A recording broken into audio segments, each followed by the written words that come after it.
guys, we are wrapping up our unit on war this week. We're going to do like we always do and take a look at our country projects through the lens of war. Just a couple other announcements before we roll through the directions on this particular project. For one, it is the end of quarter at the end of this week, so any missing assignments from this unit or our previous units this semester need to be turned in by this coming Friday. So no late work will be accepted after or through spring break. So if you need a plan or something like that, reach out to me. Just take some time in the grade book and look at things. And see if there's anything missing. Remember to always communicate. Communication is key. So send me an email if you need anything or reach out to me during FlexLab. Since it is the end of the quarter, I don't want you guys to do your end of unit self-assessment the following week like we usually do. So the end of unit self-assessment is actually posted for Friday as well. It needs to be done by this coming Friday, along with your My Country project. So without further ado, here are the directions for the My Country project for our war unit. This can all be found, of course, in my project resource page.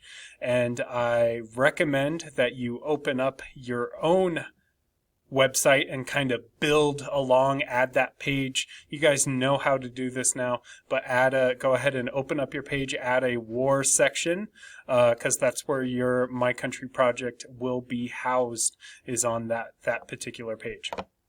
So I heard some of you guys loud and clear on, forcing you to do an infographic. Some of you guys enjoyed it. Some of you guys were like, why do I got to do an infographic? So I took that feedback and I've created more of a menu for this project on war. You basically, for the first part, the research portion, you get to choose one of three options.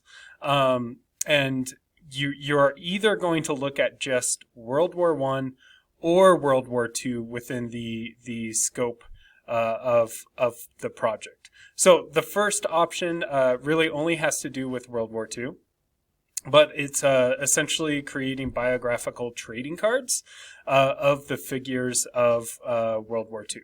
So if you chose this option, you would include a photo or drawing of the person and give some facts about their lives and accomplishment. You need to make a total of 10 trading cards, 7 of which are these individuals here, and then 3 of which are historical figures that were involved in World War II of your choice. And here's, again, what each card needs to contain: a photo, a short summary, that's 3 to 7 full complete sentences, and then when they were alive and when they died. Option 2, this one's a little more creative. It's what is life like on the battlefield. So you could pick either World War I or World War II for this one, and you are essentially writing a letter home as if you were a soldier or a nurse on the battlefield in one of those conflicts. This would be a really good one if you were into the new weapons of World War I that we looked at, that you could, kind of describe some of those new weapons. Likewise, there were some new weapons in World War II as well. So this one could be really good on, you're describing where you're at, the date, it's got to be historically accurate, what you're witnessing, some of the battles you've been a part of, and feelings about the war and being a soldier or nurse, experiences, and then reflect on the future after the war. What do you think's going to happen? This is, again, another good one. If you chose World War I, you could talk about maybe the Treaty of Versailles is starting or something like that, or you've heard about how we're going to blame Germany for the war, and we're going to get them, and maybe make some predictions about the future. I don't know. Last one, your last option is creating a timeline of either war. 10 most significant events of World War I and World War II. You're free to decide what those significant events are. I'm not going to give them to you, so this will take a little bit of research on your part. And there's probably, I'll most likely agree with you on the significance portion, so don't get caught up in that. So your timeline, if you choose this one, should include the dates of each event and captions which explain their significance. Again, 3 to 7 sentences. Use your notes. Use some of our live class slides, outside research.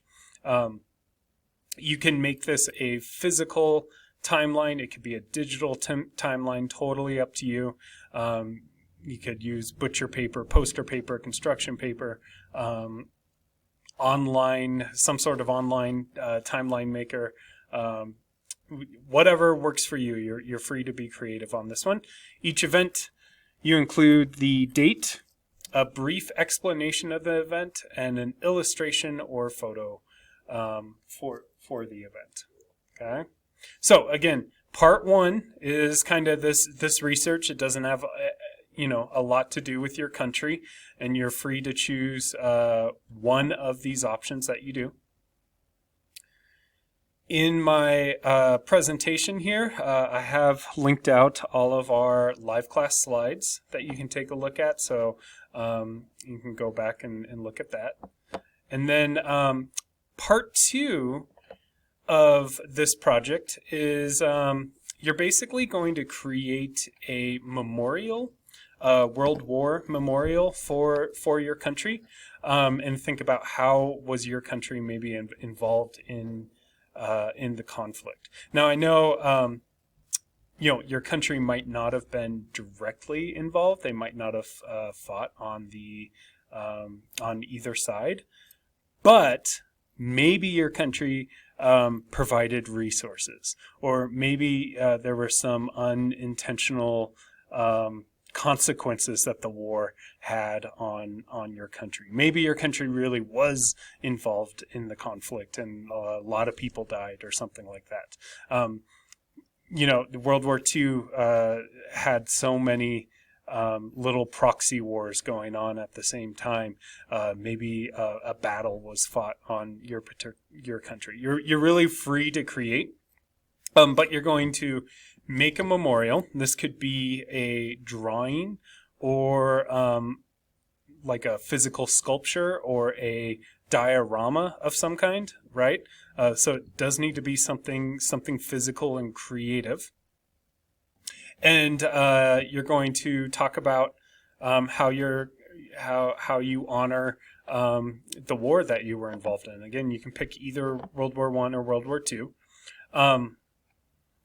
It needs to be detailed, realistic, color involved, again, highly creative. And then on a separate sheet or in your site, you can describe who or what the memorial honors, what materials you would use to construct, and where the memorial would be located within your country. What would visitors expect to see or experience when they visited the memorial. I might put some links in here to some sample real memorials that you guys can kind of take a look at for inspiration. So I'll update that after I make this video here. Finally, what does fully complete a 4 look like? You selected one of the options for part 1. You didn't cross wars. You focused on World War I or World War II. I think it's pretty clear what you need to require for each of these. Use these bullet points to kind of self-assess whether you've got them fully completed. Historical accuracy, that's important. All of the bullet points are completed. And then part 2, fully complete, created, represents your country. The plaque is basically, detailing what people would experience, what they would likely see, where it is located. And then that it is a physical construct. So it's a model, it's a diorama, it's a poster, or some other pre-approved creative outlet. So if you have an idea for something else, again, you guys know I'm kind of creating this project. You're the first ones going through this. If you have something else that you come up with, feel free to reach out to me via email, and I can let you know my thoughts on that. All right. Really looking forward to wrapping up this unit and kind of rolling into spring break and, really enjoying the springtime. So, have a awesome week. Work hard. And again, if you guys have any questions or need to email me about anything, please communicate. You all rock.